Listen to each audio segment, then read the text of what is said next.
Today's special guest is Diego Caverzasi. Diego, Nice to welcome meet to you. the show. And what you have to know about Diego is he's riding bikes since the age of 8. So he was a very, very young man back then. And he's competing since 2012. And he told me that he ended up 6th place at the Crankworx FMB series in, when was it, 2017, right? And he's a sponsored professional rider ever since then. And he was a YouTuber for the Italian audience and was a trail builder. Yeah. So that's just about it. So Diego, tell me a little bit about the early days. You said you started riding when you were like 8 years old.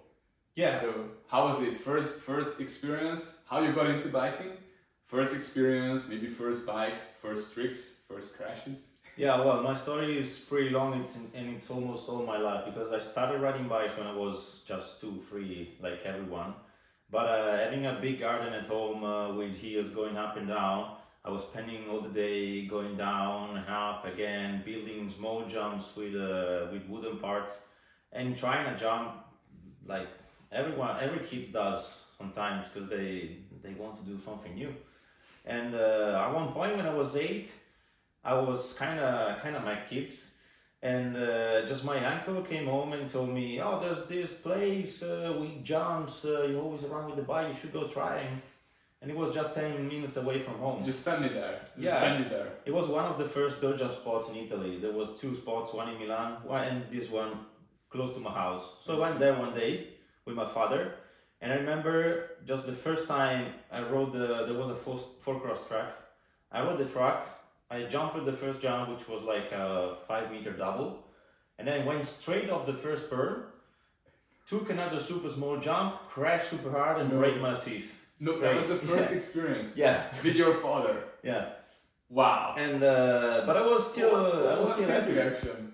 Huh? What was his reaction? Nothing. I mean, my parents always been supportive. Yeah, they was looking at me, but they was kind of easy all the time. So I break 2 teeth straight. But I was super happy about this place because there was big jump, bigger than the one I could build at home. So I kept going, started going often and often, and knew with other people that was riding there. Yeah. I knew there was this new world for me of mountain biking, of dirt jump, which was something cool because I like it to jump.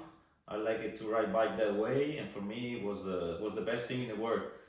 So I kept going there till 2006, 2007. I was doing events sometimes. I had my first event there. Spot? Actually, yeah, in 2006.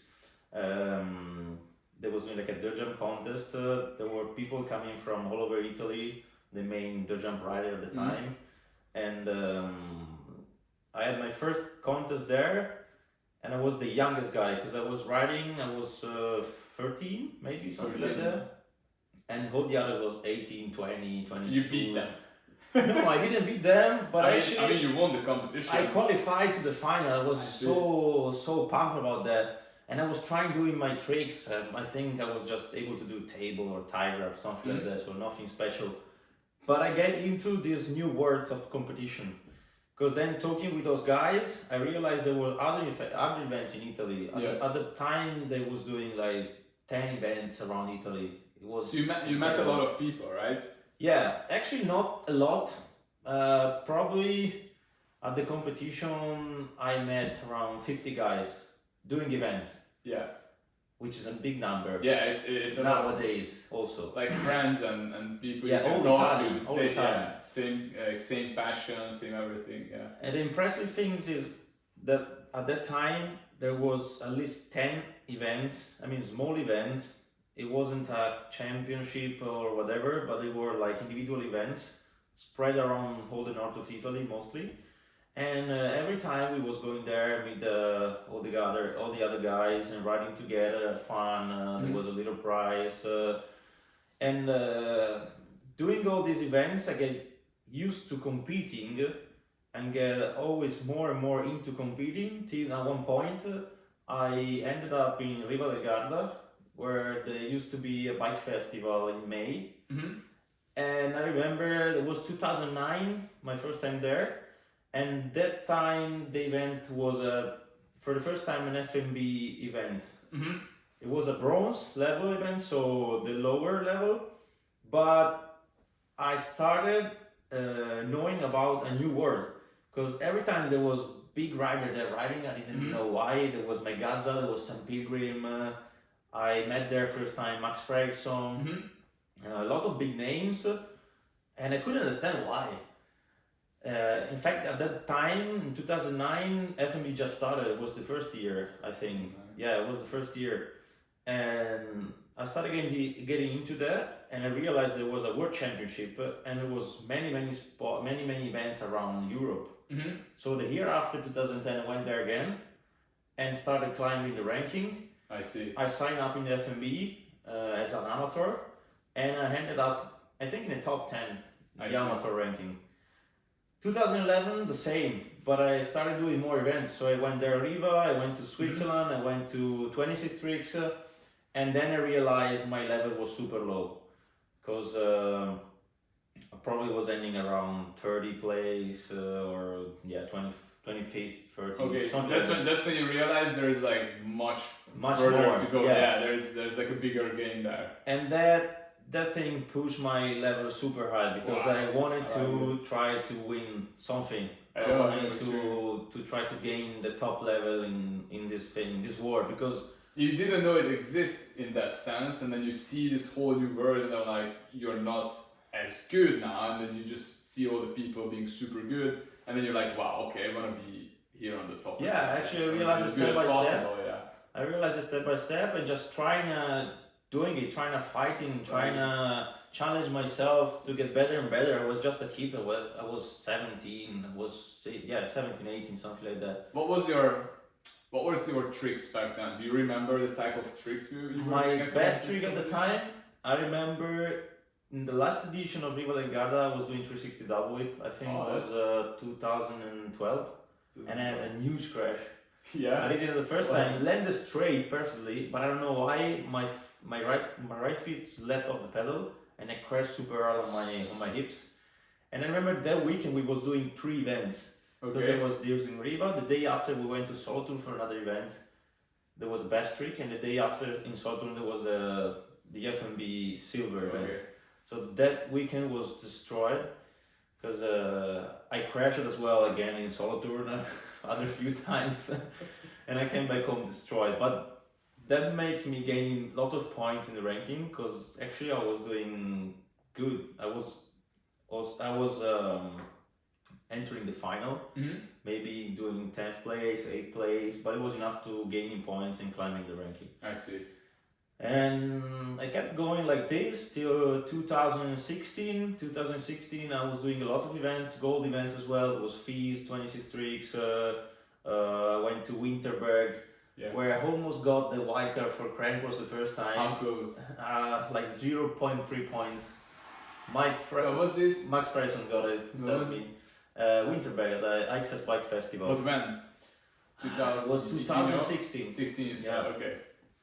I was super close. Wow. Actually, I was really close to get into the Diamond Series since 2 years. But at that point, some big riders, big names like Nine Nyquist get into it with a special wildcard. I remember, yeah. And then the other guy was Drew Bezanson. Okay, he was doing a special project for Red Bull, and he jumped in with a free wildcard. I was kind of mad with them, but that's what I wanted to ask. Was this because you were so close, right? Like you were so close in the Max Fredriksson, Ryan Nyquist, Drew Bezanson. So like, was it like extra motivation and fire for you every year, or was it like you were getting tired of like not getting what you feel like you kind of deserve? I was still motivated.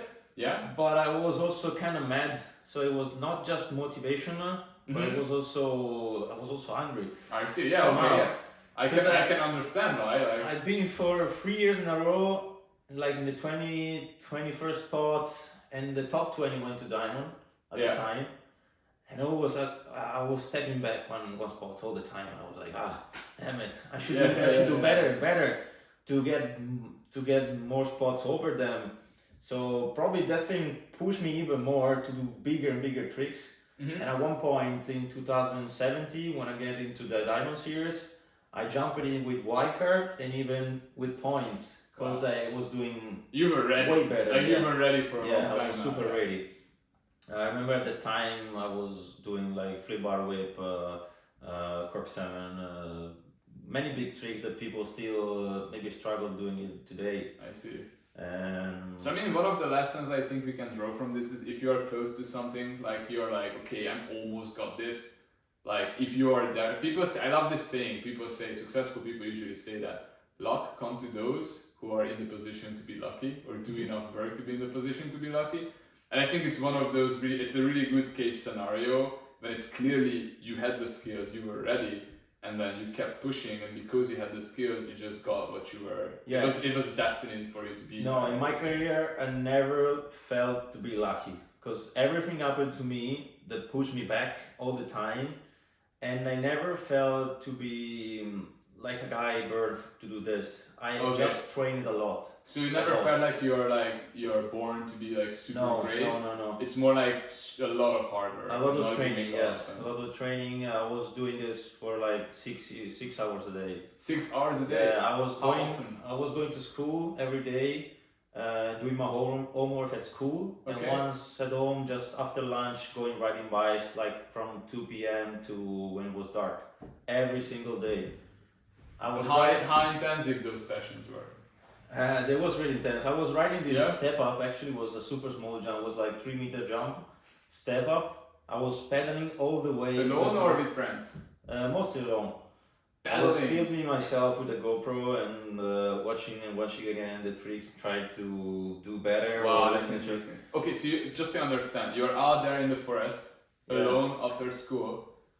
It's one step up. Is it? Yeah, I Only started with step one up. step up. You have to pedal for the step up. Yeah. And you just film your tricks and you watch the trick and see how you can do better. Yeah. So literally just kind of coaching yourself through a video. Yeah, it was the only way because riding alone, there wasn't anyone helping me, just saying me it's good or you're doing wrong this, you're doing wrong that. That's very Sometimes impressive. I had a few other friends riding with me, but they were just riding for fun, so my level was way over them. I couldn't compare or even push each other. I see, yeah. And then after the step up, when the level started growing, I started building my own line. So I started with one jump, then they became 2 jumps, then I built a big rolling, a 5 meter rolling, 2 jumps, and a boner log, small one. You build those alone yourself or did you have any help? My father helped me out and some other friends at one point, but mostly I was spending all my time digging and then riding. Most of the job I've done it by myself. Yeah, because I'm a really perfectionist Dude, guy. I'm actually shocked right now. I'm a really perfectionist guy, so I wanted to see the jump well made. Okay. Because I'm not just happy about having the landing where I can land and going.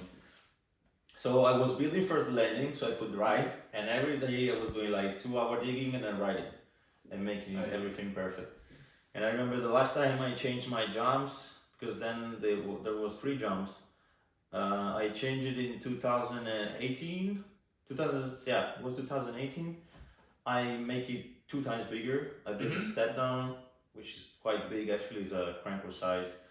At that time, I rent a super big excavator. Okay. I make the pile. Okay. Then I fix the part of the landing, and for 8 months I dig it every day, almost alone. I think someone helped me 4 times for 8 months. Dude, that sounds brutal. Yeah, mentally it was brutal because sometimes I wanted to give up, but I knew it was the way. How did you feel when you go home and you feel like you just want to give up? Like, what were your feelings, your thoughts? Like, I was tired. I was tired of digging because the job never ends. So I was thinking about, okay, were you in school at that time, or it was your full I time? finished the school 20. Were you 2015. working something on the side, or that was your full time thing?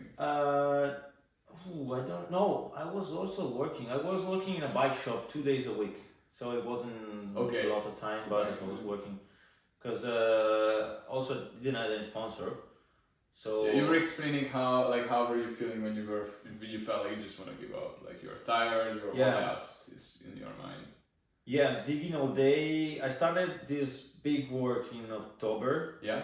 And the season used to start around March with Rotorua. So I knew I should have finished it before Rotorua and having also time to train. and this job was keep going for a long time. I couldn't finish in time, and at one point I was like, okay, I'm spending almost more time digging than writing. There's something wrong. I should do something. And then I left for a while the digging job. I bought an airbag with all the money I won the year before. Yeah. And I with all the money you won in a year. Yeah. You just put it on an airbag. On the airbag, and then you're all in, dude. I learned because the airbag just came 1 week before leaving for Rotorua. In that week, I learned 4 tricks new. Which one was the twister? And in Rotorua, I landed the twister luckily, and I got the podium. So I was super happy about all the things I done. Learn the trick. Wait, let me stop it. So you bought an airbag from all the money you made last year. You learned twister. You pulled it a few times, and you went and you just did it on Rotorua. Yeah, actually I tried twister before, like 6 months before, and it was almost there, but not perfect. And then I didn't have a chance to try it again. Yeah, I know. 1 week before, and then that week I just kept doing those 4 new tricks. Yeah, bring it to Rotorua, and they pay off. That's crazy. Okay, what else? You mentioned that you're kind of like a perfectionist. You like things to be in order, like jumps to be good and stuff like that. Is it just in biking, or is it in like all other areas in your life as well, like YouTube and everywhere else? All my life, I'm super precise in everything I do. Also, if you just check on my bike, it's always in perfect condition. It's always clean. It's always everything is spinning perfect. Because I like when the things work. That's how you feel good. Yeah, I like when things works how they should work. And if it's not good, it annoys you a bit, or how do you feel? It annoys me, and I try to fix it straight away. Yeah. And how it's interesting. It's not like I just want to go this way because there might be a lot of other bike riders who are also like perfectionists. How is it with tricks? Is it the same? Like if you pull a trick and it's a bit sketchy, or like you over rotate or whatever, do you feel like super happy that you pulled the trick, or your first thought is like, okay, I should do this better? No, I don't feel what do you good. feel? How is it? No, I don't really feel good when I do a trick. Maybe I have a foot down or something like that. So you don't feel like you got the trick? No, most of the time I want to do it again. You feel like even if it's a big trick and it's really hard mentally, but if it's not good, I want to do it again at least once. Yeah. Let's talk about that, because I find that very interesting. Cause I tell you what I feel when I try something. If I learn a new trick, then the first one that I get is usually a bit sketchy. Okay. And then if I try the second one, I very likely to crash. It's usually the second one is worse, and the third one usually gets better. And I don't know why. It's so interesting. I'm just curious how it is for you. Do you see any pattern, or do you see anything? Yeah, my training changed a little bit in the years, especially since after I bought the airbag. Because before I was just trying everything on dirt. I was going to foam pit sometimes, but like 1 time every 3 months. So every time I was going there, I was trying a lot of tricks in a kind of a way, and then going to dirt and try to land them. So the process was starting with a sketchy trick, land it, and then make it better and better and better and better. After I bought the airbag, I changed completely the training, because airbag is safer. Yeah. So I was spending a lot of time jumping, but in an easy way, maybe just doing rotations or tricks that I got pretty dialed. Yeah. And then trying all the biggest tricks in the airbag and trying doing them at least once a day. Okay. So the most difficult tricks you do in the airbag, and you make sure you got them like once a day. Yeah, most of the time I don't even try them on dirt and just go to contest. I don't even try them in the practice, and I just do it in the final run. I see. So to take the least amount of risk. Yeah. To make sure that you're like, it makes sense, dude. Because if you crash, if you like keep practicing them on like hard surface and you crash, then you're injured. You build in the fear and everything. But this way you can learn the movement. Makes sense. For example, the 2 last tricks I've learned, and the biggest in September. This ride land them. It was the flip bar double whip and flip cliffhanger to whip. I trained those 2 tricks the week before. Actually, I learned it the week before. But when I went to the jump in this ride Nürburgring, I just kept doing backflip, straight backflip, or backflip bar spin That's all. all the way. On the That's last it. jump, on the And jump. then when was the best trick time, Mm-hmm. I went for a straight backflip and second jump, go to best trick. That's it. Because it doesn't make sense trying it doesn't make sense trying to practice Yeah. and you can crash and for nothing. Yeah. Maybe in the contest you crash, but of course you try at least. And if you landed, you landed. You're done. The same goes for the twist and rotorua. When I did it, I didn't even try and practice. I just went for the twist. I knew how to do it on the ramp. I knew if I was doing cash roll in a proper way, it was similar to the twister. I knew where to land, and that's it. You kind of just feel it. Yeah. You know? And how is it? Is it bothers you if let's say you practice at home, but do you have the same kicker? No, you never have seen. And is it not a problem if it's like a different kicker? That's why you have practice to get used to the ramps. Just do the backflips and then you kind of visualize the ramps? Yes.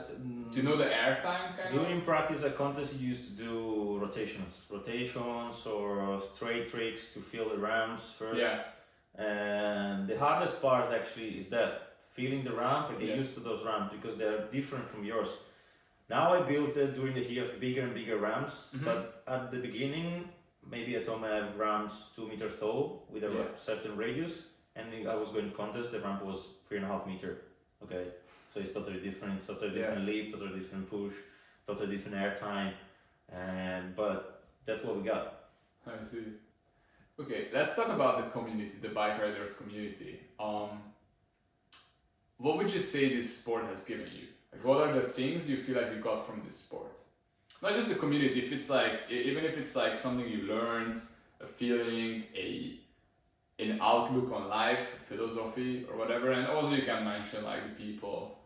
I mean, the biggest thing this sport giving to me, to myself, to my life, is the opportunity to travel around the world, to seeing different people, different countries, different everything, different mindset.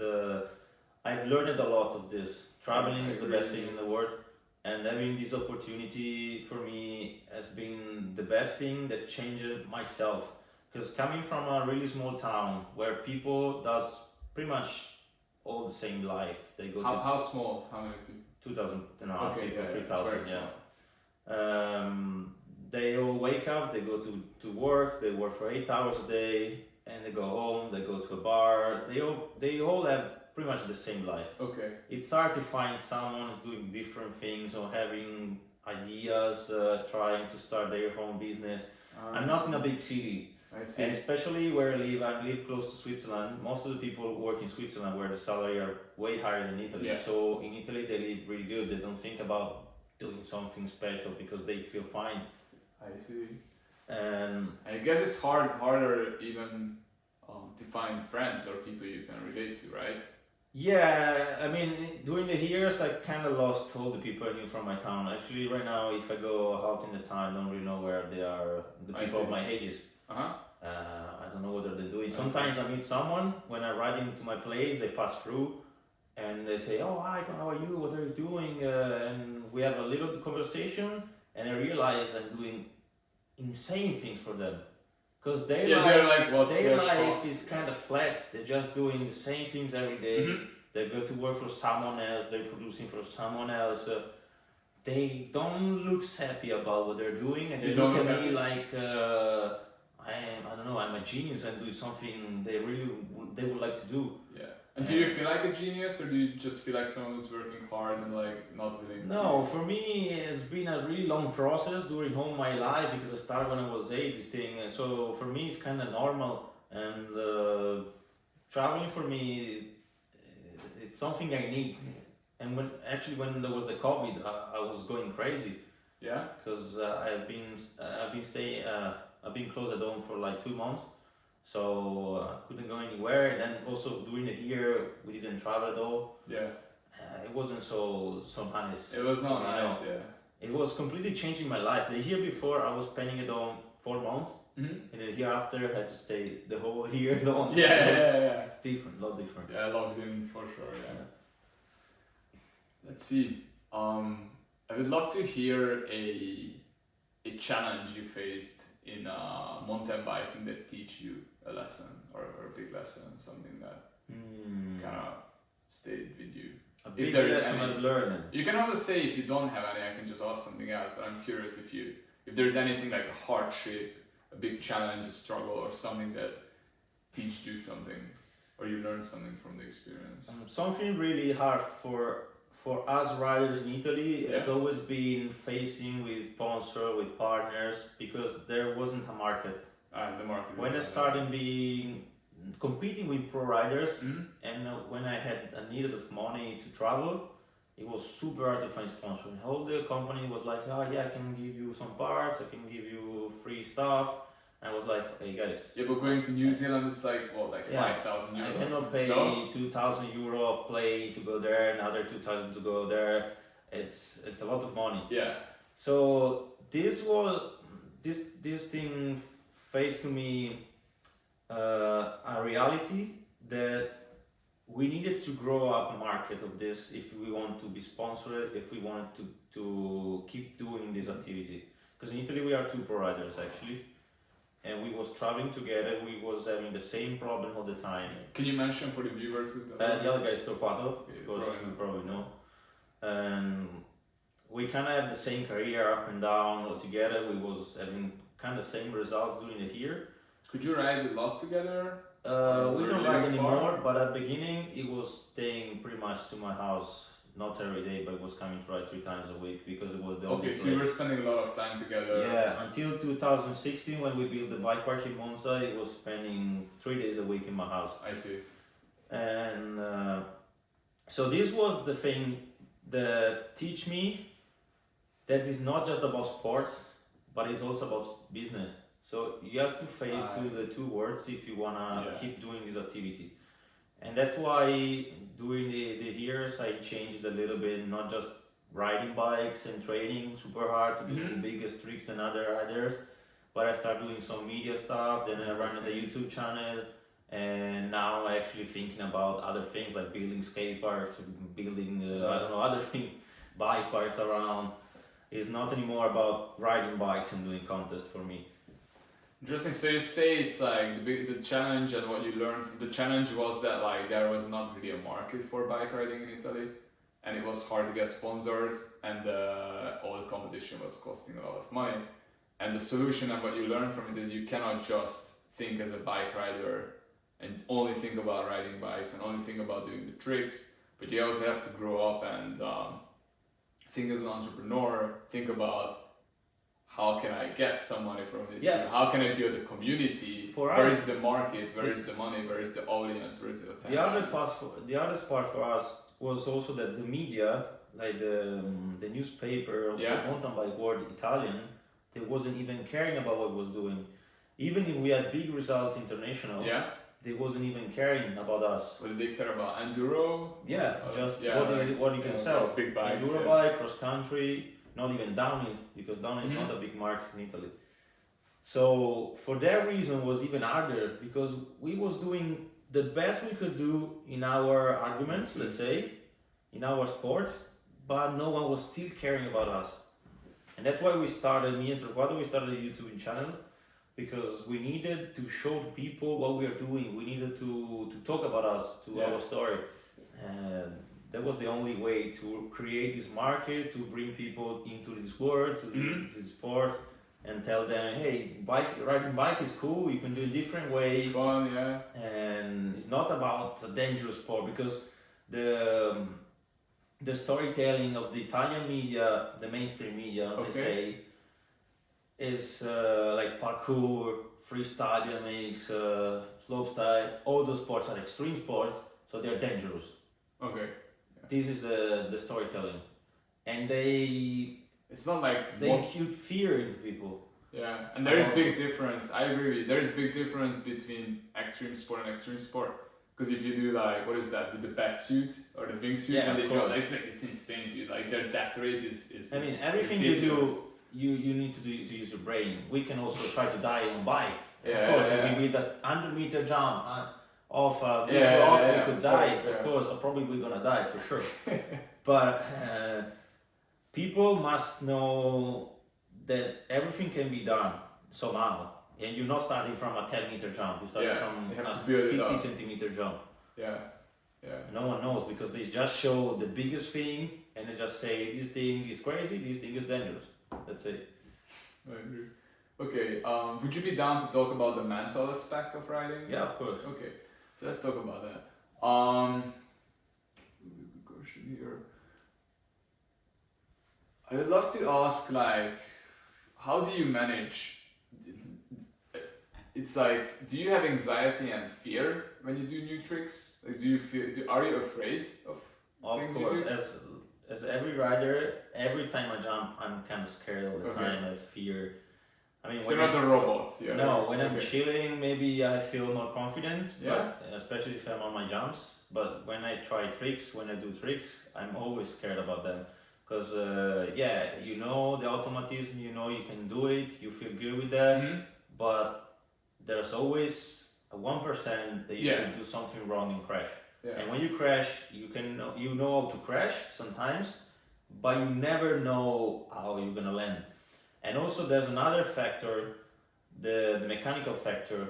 I mean, It's true. I never think about Yeah. that actually, but the bike can break down. I'm really into this because I've been a bike mechanic for 6 years, so I really like to I never thought about this. to Actually. look at the Now I have more bike, fear. all the Now I have parts. more fear on the bike next time. I'm gonna be like, shoot, hope my For, handlebar doesn't break. for a long time, all the other riders were looking at my bike because it was always perfect and saying, "Oh, dude, this is just so light. How can it be so light?" Because I spent so much time on choosing the part, the Yeah. right parts I like, the light parts, and the one that stays for longer, the strongest part. So also this is another factor. You could do everything perfect, but maybe you land, you break the fork, and you smash your face in the ground because that's the worst crash because you're not ready for that. I mean, if you're doing the tricks in the air, you do something right, you know you're doing wrong, and somehow you try to land on your feet. Yeah. But if something smashed when you're landing, That's you don't have surprise. time, and you don't even know that that's happening. You don't see it's coming. Yeah. Because if you mess up something in the air, you already know I'm That's the about to worst go. crash, and the main things I'm scared about. That's why I spend a lot of time carrying on my bike. Did you have a big crash like that because of the parts? Luckily not, Okay. but it happened to me to break cranks. Okay. Yeah. Never broke a fork, luckily. Never broke a wheel, Okay. but cranks yes, because maybe... Cranks could be dangerous as well. No, it can cut you maybe. No, Not really. no, because also they used to... I mean, carbon crank used to snap straight away. Okay. But it depends the model. Sometimes they crack. You can feel it when pushing. You feel the pedal going a little bit lower, Yeah. and you understand there's something wrong. Then you look and you see there's a crack. I see. But yeah, the worst thing is the fork and bar, of course, because you fail straight in the face. Yeah. And about other things, I forget the question. What was that? We were talking about fear. Oh, the fear. Yeah. Yeah. So Yeah. basically the question was like, I would love to know like how you feel when you are afraid, but I think you already described the thoughts you have. Yeah. I mean, And then how do you overcome, or like what is your fear management? when you're trying a big trick, I mean, What do you I'm feel? scared even if I'm riding on an airbag. When I'm trying something new, which is big, Okay. the Yeah. time is that time. You have 2 seconds in there. There's not a lot, and you Yeah, might yeah. put something more into it. You are scared of what you're doing because you don't know where. I mean, you know you're kicking the bike maybe, and she's going like this, but you don't know where if she's gonna stop or if she keep going, riding, turning, and then you're gonna catch it. A lot of things can go wrong. A lot of things. Maybe you can fail on the bike even if you are on the air. Airbag, yeah, you can For hit example, it. my friend was I trying had to it. flip bar spin. Yeah. He threw the bike in the air and then she came back, hit him in the face.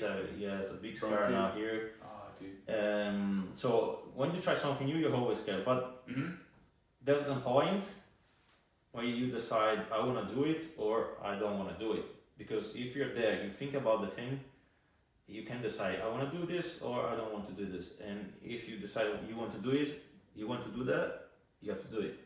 So Otherwise, it doesn't make sense. You can think about Okay. that like a dream, but you will never do it.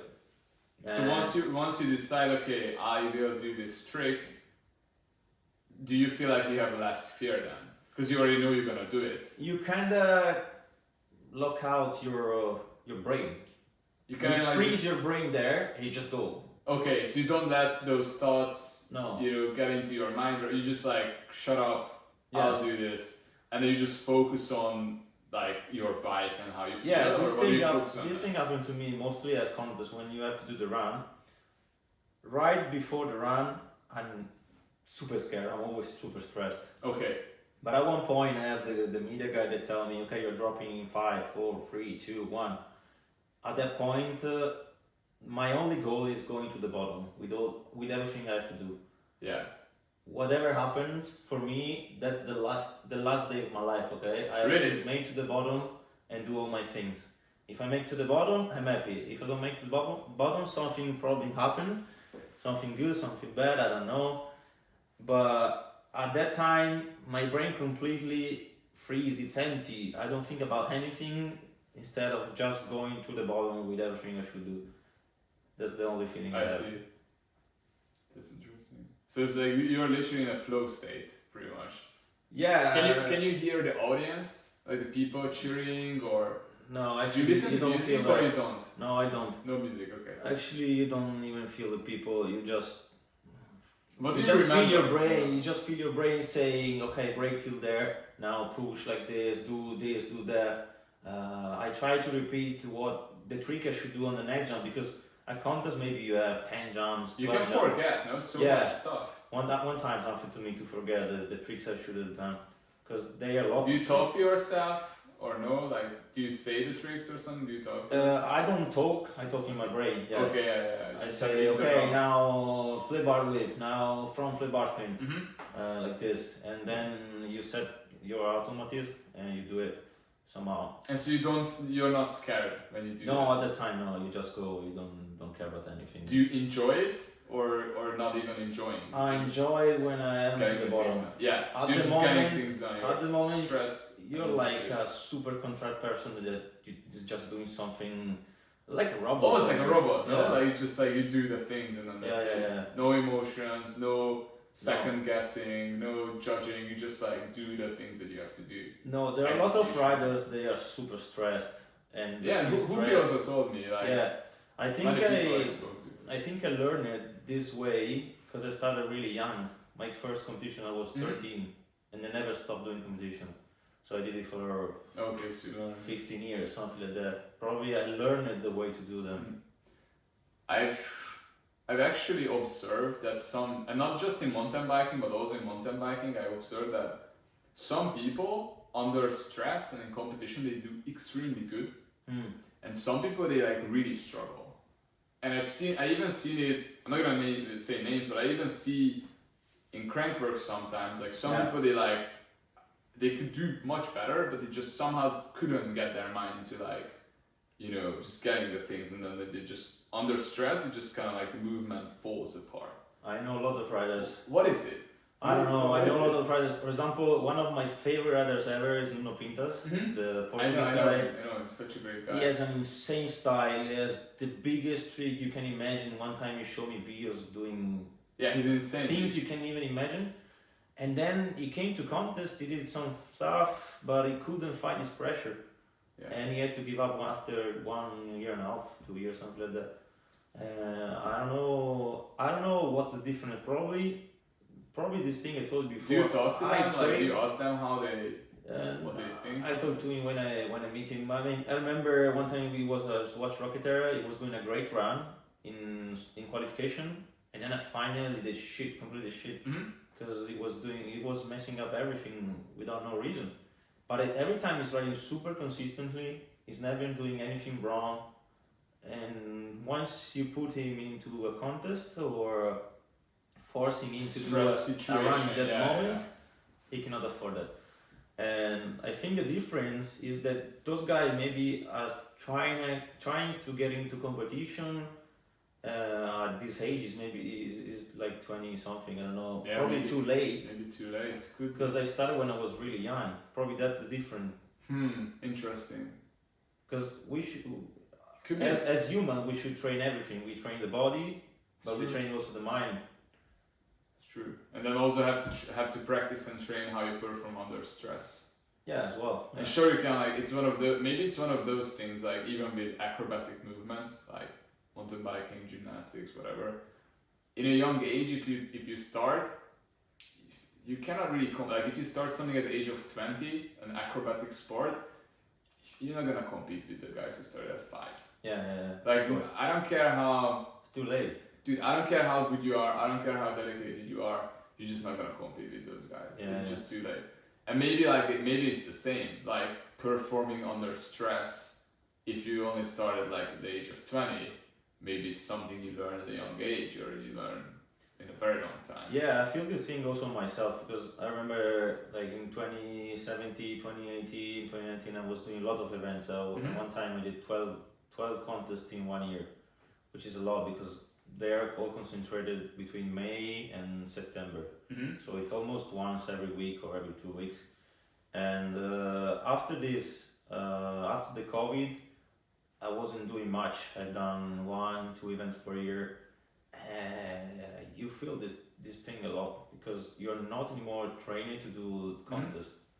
You need to start from lower event again and doing more and more to get used to challenge yourself to I see. fight with other riders. You said you are 29, you said? I'm gonna be 29 soon. Yeah. 29.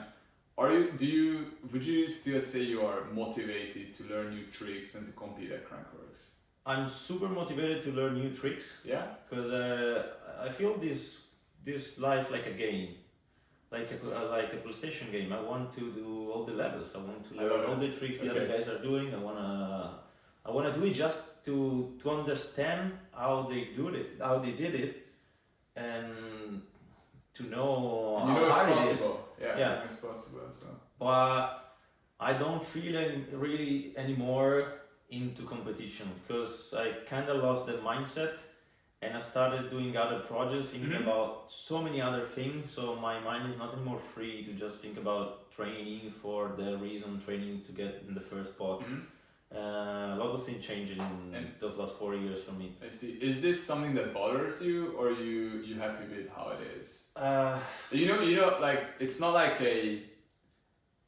The question is more like, do you sometimes think I wish I was still, or do you feel like, yo, this is how it should be, and this is No. the route I'm going? Like which one? a Just lot of complete time honesty. I feel like I wish I've done more because I had a lot of opportunities. I went close to fight for the first spot in the Mhm. world ranking in 2018 and then I crashed at Crankworks breaking my thumb just 2 hours before the final. I was super close to It's get like bad luck, yeah. the best result I could get, and then everything went down and down deeper than other injury the way up the Mhm. year after in Rotorua. And at that time, with those 2 injuries in a row, I got a little bit, I don't say depressed, but I wasn't so motivated anymore. I was Mhm. starting thinking about if it really mattered having all those injuries. Like worth it. Yeah, if it's really worth it. Also because I was a pro rider, I had few sponsors, but still I wasn't making a super good living. I was paying my expenses. Yeah. That's why I wanted to ask, because there are many sides to this. When I think us humans, when we do something, time to time again, we don't feel so good. We question why we do the thing, and then there are these things that like, am I getting happiness out of this? Because that's an important part. Is it like adding to my life? Am I learning things? Am I more happy? And the other aspect is like, if it's a career, hey, am I making enough to live a good life? So it's like both spectrums are important. I was super happy about the life, and still I'm super Mm-hmm. happy about the competing life I The had. experience. But the thing is, at one point I had to face myself to life. I mean, still I was a pro. I was paying all my expenses, but after that I hadn't much more. If you want, you can go into So, detail here, because I yeah. think a lot of people struggle. I with compare this. myself now to, for example, Emil or Nikolai Ergakin. Mhm. They're probably earning a lot of money from sponsors and having an easy living, and they can just think about riding bikes because they're paid for that. Understandably, yeah. But they're well paid, so that makes sense, and you can afford the risk as well. Okay, Because yeah. if something bad happened to you, you kinda have the shoulder cover somehow. Okay, yeah. Maybe stop riding because you can't anymore because you destroy yourself. But okay, you have a pile of money apart Yeah, and you can do something else. yeah. At that time, in 2018, 2019, for me was totally different. Yeah, I was riding with the pros. I was at the top level, but with nothing in my pocket. I see. Still, for the year after coming, it was the same. So at one time, at one point, I was like, okay, if this thing if this thing kept going like this, it doesn't make sense anymore. Yeah. You take a The lot of business, risks. let's say, is not growing, so it means that my life, I would spend my whole life doing contests to earn some money to pay the contest. Doesn't make sense. Yeah. It sounds like a vicious circle. Like Yeah. it's just a circle. Yeah. So that's why I started thinking about other things, and then started making videos. And likely, I love making videos and talking to other people. Let's and talk about that. I and- love the YouTube side of the things. I grew up in my own community with a lot of new young guys starting riding bikes, and that was another income that How many people you have on the YouTube? at the moment around Right, 100,000. Yeah. I see. And how many? Do you have any rough estimate for how many people started riding because of that channel? I don't know. Ballpark. It's like I don't know, but I would is say more like 10 or 100 or 1,000 or I would say 10,000. that's crazy. dude. Yeah. 10,000 people ballpark starting something. out Yeah, of because I've nothing. seen also changing in the bike park when you go riding during the summer. I used to go to Livigno because I love the place, and it's one of the Yeah. best bike parks in Italy you can ride. And in the past year when I was competing, no one caring about me. Mhm. I was just going riding by myself with friends, and that's it. And then after starting YouTubing, I couldn't move in the town. Every I time see. there was guys looking for me or families. Oh, let's take a photo or whatever. How does it feel to have Uh, so many? I mean, it was the part of so many people started riding because of you. It was cool because they was coming to ride with me, so I that know. means they was riding bike. Yeah. Sometimes also too much because Of course. there was at one point I spent the whole summer there and I couldn't do 3 steps and someone was stopping me for photo. It was almost annoying, but then it means that you're doing good. Yeah, Okay, I agree. so- 100%. So there's always the double side of the medal, but it's good. It's good. Yeah. I see. And what else? How's the financial side of things? Like, is YouTube changing anything in the? Because you said before it was like riding the bike, riding competitions to make money, so you can do the competition. Yeah, How's it with YouTube now? I can say I still ride bike because of YouTube. Okay. Okay, because I started doing video on YouTube, so I started working with other companies outside the bike world. Mm-hmm. They gave me the opportunity to earn more money and do what I like. I see. And as much more you grow up on YouTube, as much more you can ask to the companies for commercials or whatever it is. So as better living you can have, or as more projects you can do. But yes, YouTube saved my career, let's say, because without this change, if I didn't start making videos, probably I would have left biking 3 years ago. I see. Yeah. I see. It's actually crazy that there is a sport out there, and I'm not like, I don't want to down talk to the mountain bike world, but to me that's hilarious to think. Like someone who's like at such a high level in a competitive sport, when there is so much money, because like if you look at, I can just Google it right now, I don't know, but I think last time I Googled, and Canyon was like, their revenue in a year was like something like, I don't want to say something stupid, but I think it was something like $800 million. Yeah, probably. Yeah. Sure, it's revenue, it's not profit, etc., but there are like so many companies out there, so there is a lot of money in mountain biking. Sure, there's not that much money in slopestyle, but I still find it fascinating that guys at your level still have to like do other things. That's just an excuse. There are money in slopestyle. It's just an excuse because slopestyle, it's a show off. Okay. Yeah. And it's very spectacular, and there are a lot of people. Of there. course, I was in Innsbruck. Of course, so many there's not people. a big market of dirt jump bikes because just young guys can do it, and those bikes they ride should be cheap.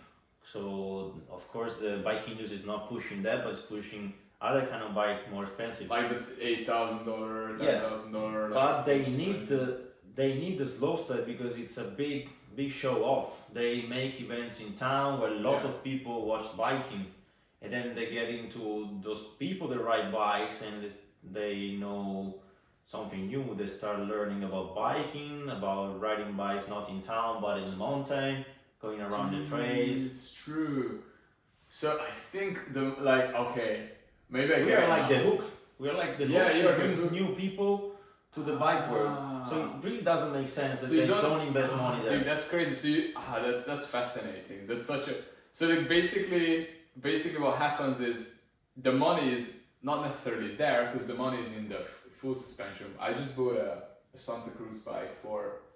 I got into mountain biking. I bought a Canyon bike. It was like I don't know, close to 2,000 euro with the extras I bought for it. And then half a year later, I'm hooked. I went to a couple bike parks and I bought a Santa Cruz bike for 6,000 euro. Yeah. So clearly, same thing. I was getting into mountain biking, then I bought a full suspension, and that's what's happening. Like kids starting riding, maybe the dirt jumpers, and then you get full suspension, and then mama is getting one, and Papa is getting one, and then like the whole family. Yeah, is but getting just think one. about the fact. Such a True, bike yeah. has a fork, one brake, cranks, Yeah. wheels, frame. That's Yeah, it. yeah. Those are the parts you can break. Yes. And think about a full suspension. Dude, I already spent so much time, so much money on this one. I'm not sure if I like it. You know what I mean? Yeah. Anytime I go ride, I have to pay a couple hundred euros. Something happens. Yeah. Actually, bike is one of the most expensive. I forget the word. Sorry. It's one of the most expensive sport for sure. Yeah. Because I heard because of research development, like it's complicated, like it's complex. Super complicated. And then there is not a big market like cars, right? And so they have to do all that work, invest all that money. Yeah, but it's also different than cars because cars, you can make it heavy and just make a bigger True. engine and that's it, True. and it goes. Bikes must be light and Yeah. make things light. It's hard for engineering. And then it breaks, yeah. Yeah. And like, Everything it's too such a light, fine, it's such a break. fine line. So I know, for example, in Formula One they use old carbon frames of Mhm. bike to make the parts because Really? the carbon is really good quality Wow, and there's a machine that make parts for the car. that's crazy. Okay, so basically that might be one of the reasons, and then most of the money is in like full suspension bikes, so those companies. I We're wanted going to say is the Yeah. most expensive hobbies bike. Yeah, I agree. One of the most expensive. I agree. And I heard that the market doubled 2 years ago when COVID happened. So many people bought like big bikes. Yeah. It's insane. Like a lot of doctors and Without even any lawyers. reason. Big bikes, e-bikes. They don't even know how to ride them. No. And I'm happy they joined the market. It's good. I think it's good for. It was a good push, For but I've everybody. seen many people almost killing themselves because they just Yeah. bought the bike, they want to ride like us, maybe riding the bike park. They Yeah, don't know yeah, what to do. yeah. Hey, let's talk about that because that's an interesting one. Because I already told you before the conversation that I'm looking to build a business where us bike riders can coach other people. Yeah. Because a couple of things I was thinking about. I did a lot of other sports before, so I'm not just a bike rider. I used to do like bodybuilding, CrossFit, powerlifting. I was a swimmer for like 7 or 8 years. I did water polo, a little bit of kickboxing, just a bunch of sports. And because of that, I see many times how professional athletes train, and sometimes we have like sport psychologists.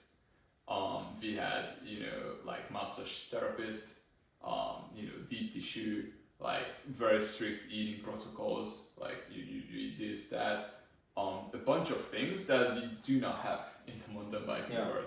And so what I'm thinking is if there is a demand, if there are people who are willing to better themselves on the bike and they just want to do something like this, I want to help those people, and I'm thinking to put together a program where I think the biggest thing is what you said, like literally getting better with the tricks. It happens by looking at what you do and then going from there. That's what you did for years. You Yeah. recorded what you do, you recorded them, if I understand clearly, and you watch back the footage and like, okay, I have to spin faster or I have to go whatever, right? So that's the first element I want to do, like have guys record what they do and then have other people who are like, experienced, give them feedback, like quick video feedback, do this, do that. Because to So- me that helped a lot. There's a problem in this argument. Okay. Mountain biking it's kind of new sport. I There's agree, 30 yeah, years of now, course, yeah. something like that, 30, It's 35 very years. And especially what we do it all wrong, in my opinion, because we don't do a preparation, I agree. like gym preparation, mental preparation. I mean, Like, see how some many people are riders- warming up at some riders at top level with the biggest sponsor, they does it, but most of us don't do anything, because we spend all the time we have left for riding and trying things. Yeah. But this is all wrong, and I see this point in the new generation, because when I was starting riding, I just had a dirt jump, nothing more. So if I was crashing, it was hard. I was hitting the ground, hurting myself. Same. Right now, they have airbag, they have thump it, they have crazy jumps. So approaching bigger streaks for them, it's easier, and it's super easy for them hurting themselves in a really bad way. I know really young guys that they break back, they break legs, they have really bad injuries. Because you can learn the crazy Because tricks, you can and learn then you try super on quick, hard but surface, your body's not but ready. you can't even. Your body is not ready. Your body's not ready. You're not warming up, and then you No. don't even have the bike control, do you? Exactly. You know what I mean? Like, some kids can do like double backflip. For on example, airbag just and can't. jumping on an airbag landing, it seems something fine, something that everyone can afford. But no, when you land on an airbag landing, you absorb an impact, and the airbag even push you back. So Yeah, if it's your okay. arm are not strong enough, you fell on the bar.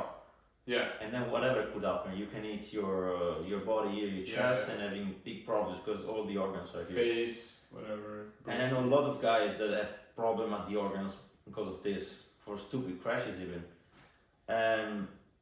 So now that a lot of young guys are facing to these sports, and it's super easy to grow in tricks but not your body, there should be something that prepare them. So they must follow the right way to be ready. Because when I was riding, yes, I had just this dirt jump, I was crashing hard, learning how to crash, and preparing my body, and even I was spending hours digging.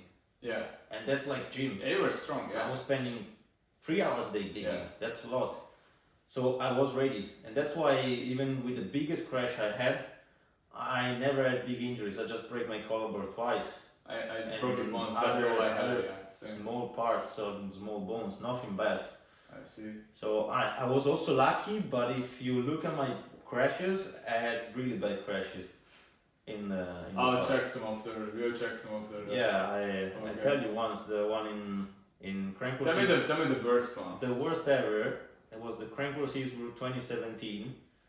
Because I was doing a super chill run. I needed just to get like top 8. So to get a point. Super chill run. That's how. How it happens. I was so easy. Yeah. Doing the run that I wasn't even focused, and I just crashed doing a fucking flip whip, which is something I just wake up, I jump, I first jump, I do like this. Yeah. At that time, that time you could do like flip double whip. No, not yet. But flip whip was like the first thing I was doing in my session. Okay, I was going to ride my jump, flip whip straight. Okay. It was super easy. I crashed doing flip whip, and in such a bad way, I got stuck into the frame without the feet on the pedal, and then once I hit the ground, the bike threw me backwards into the ground to the flat. So imagine the second hit in Innsbruck, the landing is like 4 meters high. Yeah. From the top to the bottom, straight on my back and the head. So at that time, I turned off for like 30 seconds because I remember. You lost your concussion? I remember my tire exploding. Okay. But actually, if you watch the live stream, it exploded after 1 minute and a half. But for me, it's like straight. I crashed, the tire exploded. So that means it's done. I don't remember for that. And when I wake up, for me it was all fine. I had a little bit of dizziness, but after 1 minute I was feeling fine. I stand up, was all good, started walking to the bike, and after 10 meters I couldn't see anything. You couldn't see? It was all black, couldn't see anything. It started a super hard headache, super hard. I remember it stayed for like 4 days. And at one point I could see just little windows like this. So I went to the rider's lounge, just stayed there. I was like watching the fire. It was insane. Too massive. And for 4 days I had a headache, and that was the worst one for me at all. And it didn't break anything actually. Okay. But it was super bad feeling. Yeah. Yeah, so basically discussed that like the sport is growing, airbag, foam pit, all that kind of stuff, but the assistance work is not growing. It's like how do you train explosiveness? How should you train your core muscles maybe? Yeah, all your body. Should you like do warm up? Should you do stretching? What do you do like physiotherapy stuff like that? And so that's why I thought to myself, it's like it's crazy that this is not a thing. There is not even there is some content, but there is not really like super good educational content collected in one space for bike riders. So that's why I was thinking like this is what I want to do. Like just get a physiotherapist, get a massage therapist, get a well-known sport psychologist to come in, record videos, like assess our sport, record the videos, host some weekly group coaching calls. Like it doesn't have to be one-on-one, but at least talk about the topics of like mental preparedness, all that kind of things. And then like from there it's just like, if you start riding, maybe you need a plan. Maybe you shouldn't start with backflip. Maybe you should learn one foot or one hand or what. At least people like should know what's the way if they want to do that sport consistently. I agree. But I think this is not gonna change till these sports become more popular. No, I would say official, because it's not like even Olympics or something. Exactly. Yeah. It's not even to UCI. Yeah. It's nothing for the moment, and that's why they are doing all the female contests now, all the female category, because they wanna push it like BMX in 3-4 years ago, and they get into Olympics, but probably will need another 5-6 years. So you feel like this industry as it is now, it's not really ready for an online coaching kind of thing. It is, but it's not easy to deliver information to people. Probably it's a hard sell. To get the people and tell them, hey, we are teaching interesting things that you must learn if you want to ride bike in a safe way. So because many people don't care. They just say, if like, yo, I will teach you warm up, and they're like, oh, I already whatever. It's something really in contrast with the discipline, because it's freestyle. I mean, you take the bike, you ride, you do whatever you want. This is the spirit of this sport, so it's really in contrast. But surfing is also very freestyle. No, or like snowboarding. Yeah. And they have it. It's like that's what you said. It's like they started a few years ago. Yeah. So it's like I think it's coming. It's a question of time. It will evolve for sure, because that's the way every sport evolves. If you look at gymnastics or whatever it is, everything is super specific. It's organized. Whatever it is. It's crazy. I was maybe this would be interesting to you. I was talking to a sport psychologist. Yeah. Because I wanted to give it a try. It's like clearly I'm not a professional rider, but I just wanted to, once I get back on the bike, I wanted to try my best. Like I wanted to see, okay, what can I do? And I started like trying everything, like foam rolling, stretching for a long time, sport psychologist, like I know how to train, like explosiveness training, core, lifting, deadlift, bench press, like all those things. Do them for like a month and then see how it affects my riding, visualizing. It's an experiment, it's great. It's an interesting experiment, especially because I'm not super good on the bike, so I can see if I'm getting better. They're really different, And then what I found is that I was talking to a sport psychologist who were training a lot of elite level gymnasts, like even people who like won Olympics and stuff. And actually maybe they didn't won, but they got a medal in Olympics. And I was asking if he knows how they train, because gymnastics is similar in the sense that it's acrobatic. And he told me so many interesting things. He said that they have an agenda in terms of what they have to do in a given day. So it's like not freestyle in the sense that I will do whatever I feel. It's like, okay, you do this, this movement here on the parallel bar or on the floor or whatever. And they have 3 tries. So they warm up, they do the easy stuff first, obviously, and they do the more difficult stuff. And then when they do difficult stuff or something new, they only have 3 tries. If the first 3 is not working, then they change the scene. All right.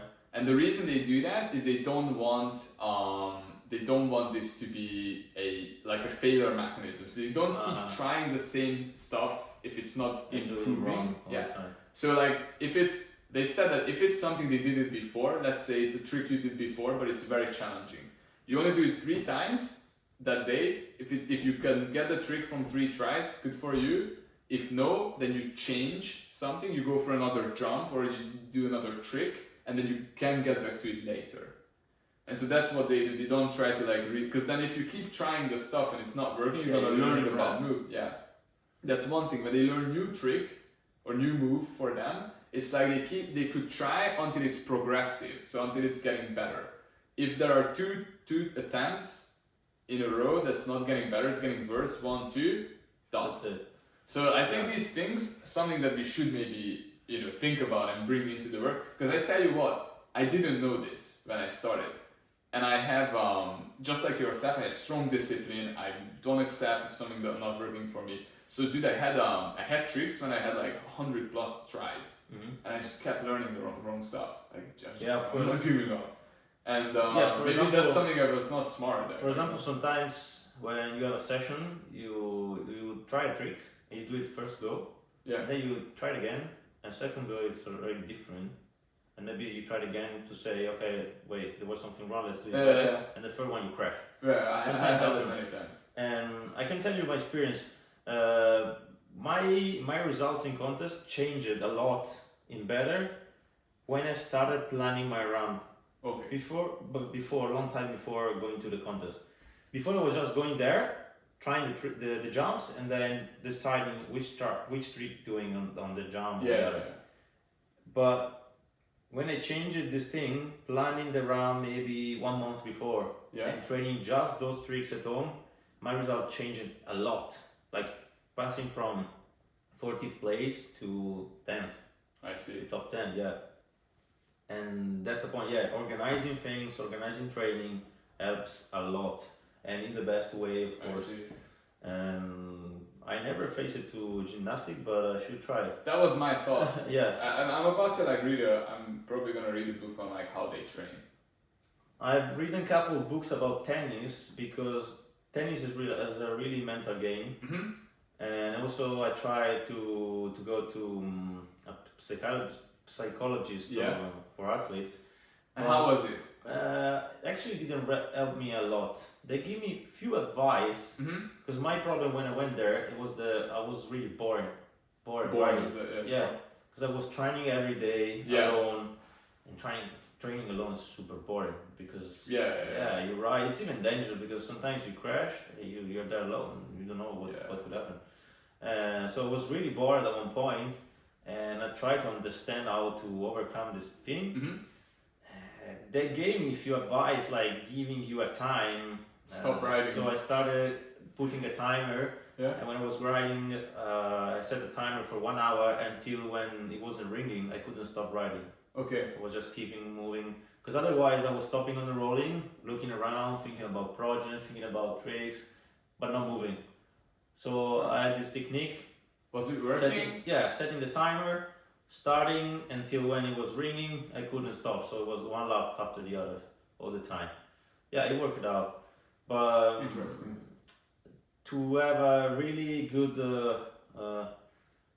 to be really helped from those kind of people, those psychologists, you probably need to go to one who's really into that sport. They have to understand the sport. Or something really similar to it. Yeah, the danger element is a big thing. Otherwise, it's not really helping. Yeah, because if they don't understand like fear management and the danger aspect, it's super hard.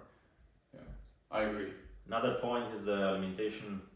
That's is doing a lot. Yeah. Because maybe you're riding, you feel tired after a few laps. It's just about what you eaten before. Yeah. What do you do? What do you try? Like, maybe you can tell me a couple of things. This is what we do in the previous podcast. Like, maybe you can tell me a couple of things you've tried to better your bike, experience, or like better your riding, and they didn't work out for you, or they didn't work. And some things you tried and they worked. Like, you just gave me an example of something with the timer, it worked. Yeah. So maybe give me a few first that you tried and didn't really work, or you didn't feel like it was working specifically for you. And then maybe give me a few that you feel like worked. Actually, there wasn't anything that didn't work, because before I was riding, let's say random. I was taking the bike, going riding, trying whatever trick I had in mind. Whatever you feel, yeah. And then I started organizing the thing, so giving the time, or deciding to try every single trick I can do 1 time a day, Or for example, I create a routine for the airbag session. Every time I was going the airbag, I had to do at least those 5 tricks first, Okay. and then I could do whatever I want. Yeah. I actually do the same. It works well for me. Yeah, because you get used to the ramp and then you get into it, and maybe those tricks you are learning, so you do it every day the same. Yeah, and then you can add something. That's what I'm thinking. Yeah, if I do flip, no hand, maybe then I can start adding stuff like. Yeah, actually, when I learn a new trick, exactly the same time I learn it I do it once.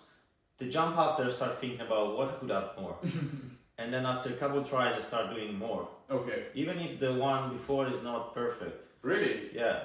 It used to be like this, or is it like this all the time? No, it used to be like this for me. And it's working for you, even though the first one is not perfect? Yeah, for example, when I learned a 360 double whip, I couldn't do double whip straight.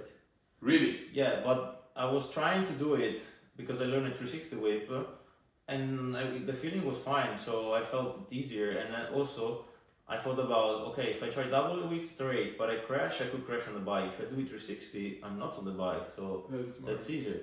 And then I learned before 360 double whip and double whip straight. The same with the bar spin. I learned before 180 bar spin, 360 bar spin, and going straight bar spin. Really? Yeah, because it's easier. In rotation, some stuff are easier, easier, some other are harder, of course. I see. Okay, I think we covered a lot of ground. What are the things that worked for you? Like things you've tried and was working for you outside of riding? Like, have you tried anything like, I don't know, I'll give you a couple examples. Like, did you try some exercises that helps you with like reaction time or movement coordination? I don't know, like juggling or balance board? I never tried. I just started a new training a few weeks ago with a personal trainer, which is doing kind of different stuff. He's working with lights for reaction. Like it's something interesting that I never seen before. It's a different system, and I've seen the advantage of this training on a guy that I know riding a mixer. I know him since years, but the last time we were together was 1 year ago. Okay. And he was riding a certain level. It was kind of a scared rider, let's say. Okay. And now after 1 year of training with this guy, he's like going huge, trying whatever tricks. He's doing the tricks perfectly. Something happened. Yeah. So I know it is something. And once I realized he was training with this guy, I told him, okay, give me the number. I need to immediately. And I went there. And for how long have you been training with the guy? I just started 2 weeks ago. Okay, so you can't tell. It's kind of new, yeah. But I hope it's gonna help a lot. Interesting. Okay, and so besides that, like you didn't do anything else super particular? You were going to the gym? I'm probably creating a routine. It's important. Did you go to the gym sometimes or not? No, I don't really like it. It's something that building the jumps, yes, but gym not. Creating the routine for what tricks you do, following the routine, and that's it. So building jumps, riding. Probably building your own jumps is something that really helps because you enjoy more riding them after. Because you spend a lot of time to build that jump, that then you want to really ride it and you want to make it perfect. My jumps are probably the most perfect jump you can ride. Because I have to go try them. I spend a lot of time on that, and also because I'm a perfectionist. I can imagine you, yeah. I wanted to make it the big but easier to trick. In fact, most of riders try it and they can clear my line the first go, and then they start tricking super easy immediately. And I feel super confident on that because the jumps are really well made. You don't have problem of speed, you don't have problem of thinking about braking or whatever, or where to land to go faster. I work it to make them perfect, to don't have any stress of whatever it is. I see. Because my focus, of course, was just doing tricks and trying to get better. I see. Good or bad days, or good and bad days. Let's talk about those.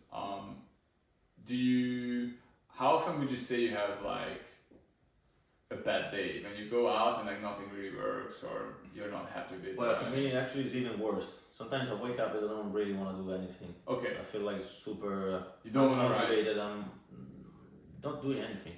Okay. I'm super unmotivated because sometimes China gain those skills, keeping those skills at super high level. It's hard. Tiring, no? Yeah, it's tiring. and sometimes you feel like, why I'm doing this, why I'm keeping doing this. I have done a lot in my life, I've done a lot on these sports, and sometimes you wake up, you feel like depressed, really. And it happened to me, I would say maybe after every 3-4 months, something like Okay, that. I have those maybe 1-2 days like this, I see. and then I do something different. Maybe I go somewhere, I have a trip, maybe I do other sports. I like driving, so maybe I go karting, and this thing pushed me again That's cool, yeah. on the right line. I like go-karting too. So you just do something different, you just do something else. Yeah, something that I really like. For example, now I'm learning how to drive helicopters, and it's something that makes me going crazy. That's Because awesome. it's like a dream. You move so fast, and in Italy especially, where I live, there are a lot of people. So once you take the car Yeah? to do like 50 kilometers, you could take 1 hour and a half. It's so annoying. Oh, it's, So moving with the helicopter is super sick. You fly over everything. Like in 10 minutes, you go Fly- at the same pace, and flying it's the insane. bike, flying the helicopter. It's like living in another like place. GTA, you know? Yeah, it's insane. And those kind of activities react with me and wake me up somehow. But you only have these bad days. You said you have them like 2 days, and maybe in every 3 months you have like 2 days, and then that's it. Yeah, probably because maybe in those days it's even bad weather Yeah. and there's not much to do. Maybe you can't even go riding, or it's even cold. Yeah. Yeah. But when you go, Or maybe you don't have a lot to do because if you're busy, you know what to do. yeah. But you ride, how often would you say you ride? You ride like 5 times a week? Yeah, pretty Like much. 5 times a week? And so out of those 5 times, like, do you have at least one session that's like, you could say like, oh, it's like not the best session, or it's super weak? Super crazy session or? No, like you can, like, how would you have like, to me, I tell you what, like I ride 4 times. Yeah. 1 or 2 is good. Maybe 1 is super good. Or 2 is like good-ish. And then 2 is usually when I'm just there to like do the work, but I'm just not necessarily progressing. I'm having some fun, but it's just not going super well. For me, it's a What about you? little different because I reached such a high level Mhm. during the years that when I ride at home alone, I need to stop myself from doing big tricks. Okay. I need to ride in a safe way, not going over a certain level because otherwise it starts to be way too dangerous. Yeah. So all my sessions I can say are low level Okay. because I keep training rotations in an easy way because you don't do like 720 or twisters all the day. You Are you do not 360s. bored as hell? I am. think I would be I super am. bored. In fact, I probably have a lot of low level It's so hard. training session, and then sometimes there are a few riders coming riding with me. Maybe it happens once a month, and that day I send whatever. And that day for me is like a dream and The super best day, fun yeah. because we are riding together. In the past, it was almost every weekend, so it was good. Or Yeah, even yeah, 2 yeah. times a week. You could do something new. Now it happened not so often because all my friends that was riding with me, they grew up or they're going to school, they have other things to do, but they're not pro, so they can't ride every day like me. Mm-hmm. It's a lot different. If you want to keep pushing, you must stay in a place where there are other pro riders doing the same because Yeah. you need a relation with them. You need to, Same environment. I would say, Same mindset, same environment. Yeah. Same. I forget the word, whatever. What describe? Like, um, what did you mean to say? A confrontation? Is it? No, I'm trying to invent English word. Yeah, like don't worry. But like basically, when you hang out with other people who are doing the same Comparison, a comparison. comparison, Yeah. yeah, because otherwise you're just like so much better than the other guys. It's like not help. They can't No, push you. no. Even Or they can't help you with when the I trick. ride with other guys that are really low level, I Yeah. like to teach them to do something new or push them Yeah. trying something new. And so I'm not really into my things, but maybe I'm doing small trees, trying to show them how to do that and teach them to push them doing better because maybe they reach my level and we can ride together I love it. in a higher Yeah. level. Yeah. I love this one. So, okay, I'll just look at the questions, maybe just to see if we like missed something very important. Meanwhile, you can think if there is anything you want to share, any topic you wanna. I think we covered. Yeah, all we're of saying it. a lot actually. Yeah, we did. I think we did a really good job. Better ourselves. I think we covered almost everything I wanted to cover. We spoke about, I think social media is the only topic we didn't really touch. Social media. You want to go there or should we wrap it up? 'Cause Such it's a getting bad word, man. old. It is. Uh, You want to talk about that or you are tired? Yeah, we can say Okay. I'm really into social media, as you know, because YouTube is a social media. I grow up my own Audience. audience on Instagram pretty much. Now I'm running TikTok as well, and we are all living around this world because it's the only way to interact with the companies. If you Yeah. want to be a pro rider, that's the only way because newspaper and website of the arguments, bike, they still exist, but social media are better for the markets. Mm-hmm. So if you want to be a pro, you must have your pages and working on that.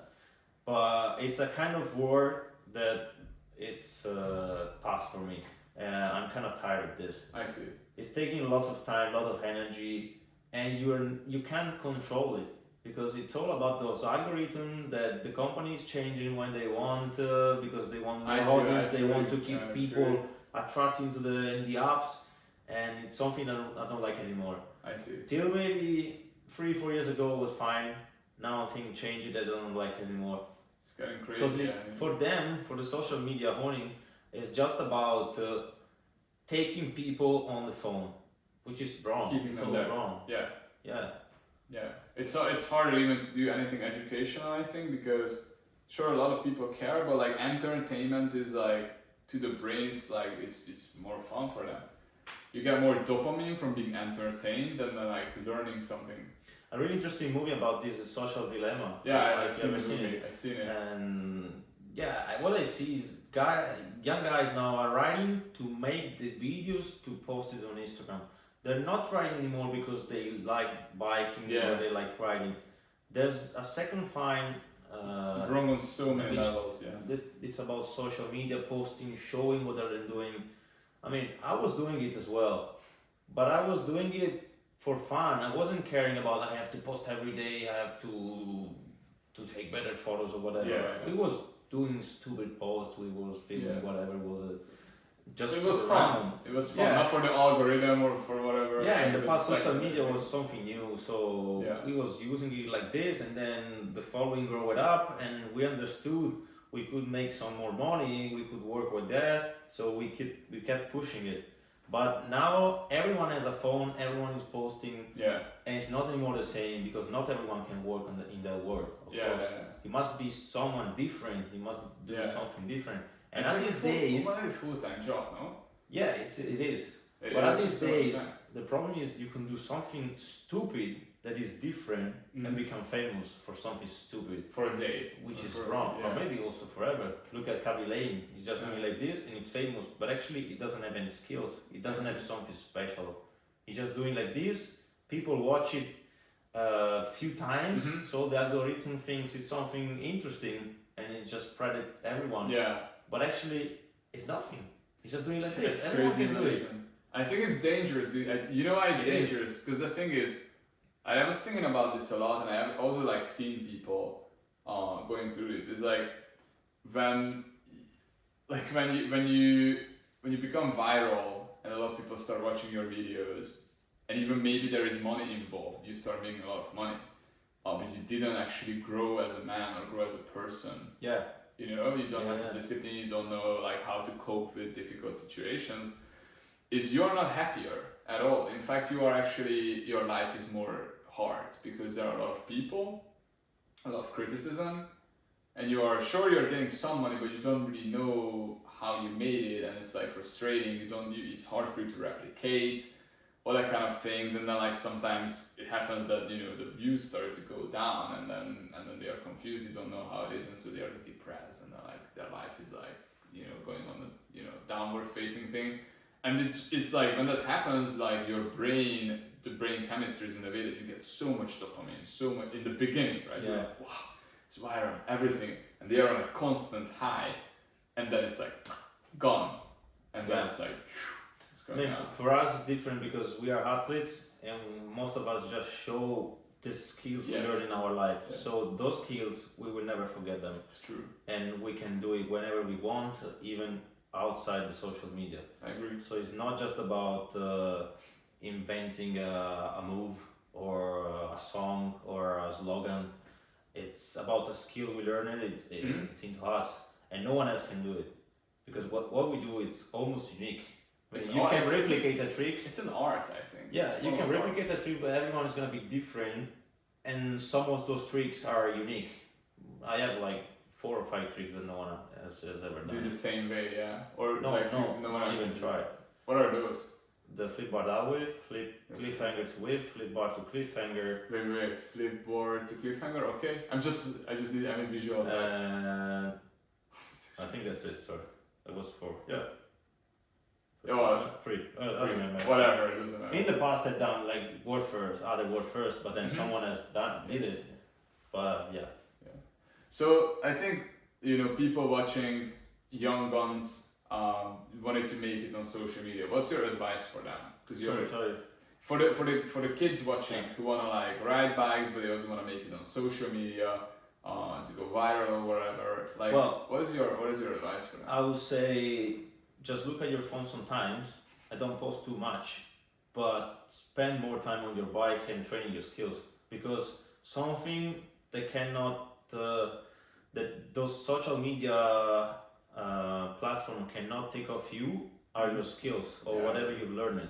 Because whatever you post, they can cancel it, they can close the platform, they can change the algorithm that you can count nothing, 0. Yeah. It could be anyone. You can be someone, and in 0 seconds you can be no one. I see. Day after. So if you learn a skills, you can work on the skills, you can use it. Otherwise, it's just a photo somewhere lost in the internet. I agree. That's beautifully said. Okay, so I think those are really good final words. I would say let's wrap up this podcast. Again, like we covered so much ground. The last thing I want to say for the people listening is that there is and I tell it to you as well, for your audience as well, they might be interested. I'm building a free community for people right now. It's currently on Discord. I'm not sure if that's the right place, but time will tell. But what I'm building is that it's just a group, a community for people. They can come in. And the most important thing I want to have there is people posting videos, learning new tricks or trying tricks. They can let's say they learn flip bar. They just go, they do them, they try them, and they record like the first 3, 4, 5 tries. They can just cut it together, just post it there, and then like other people can help them. Because sometimes I've learned from my experience, especially since I'm here at La Poma, riding with the guys, Alejandro and others, I was trying something, keep failing the same way, and then he just came and like, dude, you do this way too early. I'm like, what do you mean? It's like, bro, you didn't even leave the kicker, you already started to kick the tail whip, it's not gonna work. And I'm like, really? And I was like, yeah, just chill. Next try, perfect. Yeah. I'm like, why am I struggling here alone? You know? know? And that's what I realized, and this is why I'm building this community. I want people to come in, try that, film themselves, because so many people don't film themselves, and they surprised they're not progressing or whatever. Sure. Like if you keep doing the same thing, you learn the wrong stuff. So film themselves, upload it, share it, and then other people will get back to them. And like this is how we start. And then I will add more stuff, like the podcast will be there, and we can add more stuff. And then if it's growing, if it's good, and if there is feedback that people want this to be a paid stuff, they want sport psychologists, they want like physiotherapists or anything, then we can like just build the whole thing with the guys. That's very nice product, yeah. So of course. I'll put the link there. You guys, if you're watching this, listening, you join in if you want, and let's see how big we can grow this. So, Diego, thank you so much for being here. Thanks to you, it was really interesting. Yeah, it's a pleasure, man.